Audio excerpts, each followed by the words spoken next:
Good evening all of you. Welcome to my channel miss ఫారా vlogs అండి. So climate చూసారా ఈరోజు ఎంత కూల్గా ఉందో. యాక్చువల్గా చలికాలం అంటేనే చాలా బాగుంటుందండి.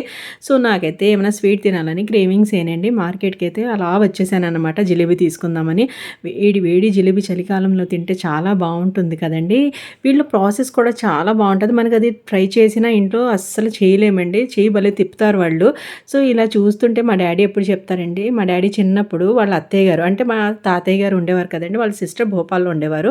మా డాడీ వాళ్ళు చిన్నప్పుడు అక్కడ వెళ్ళి ఉన్నప్పుడు హాలిడేస్కి మా డాడీ వాళ్ళు తినేవారంటండి. వేడి వేడి జిలేబీ బ్రేక్ఫాస్ట్ కింద అమ్ముతారంటండి అక్కడ. చాలా టేస్టీగా ఉంటుంది. కోవా వేసి ఇస్తారు, చాలా టేస్టీగా ఉంటుంది అని ఎప్పుడు చెప్తుంటారండి మా డాడీ. సో ఆ ఫీలింగ్స్ వచ్చినాయండి వాళ్ళు చూస్తే నాకు. నిజంగా వీళ్ళది హర్యానా వాళ్ళ షాప్ అండి. అడ్రస్ అయితే మా ఊరు వాళ్ళకి తెలుస్తుంది. సో అందుకే నేను ఎక్స్ప్లెయిన్ చేయలేదు.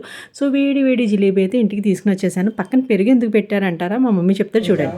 जिलेबी में दही डाल के खाए तो पेट में गर्मी है तो जलन है तो ये कोस रोज़ा में धूप काला हो ठंड काला हो ये खाए तो दही डालने को बहुत ठंडी कस्बात है। पहले ज़माने में फ्रीजर रहते नहीं सोना कि शबनम में रखते सो ठंडा पड़ना को बोल को शबनम में रखो खाते। सब तो फ्रीज है ना, फ्रीज में से दही निकाल को डालने को ये खाए तो बहुत अच्छा कस्बात है। ఓకే.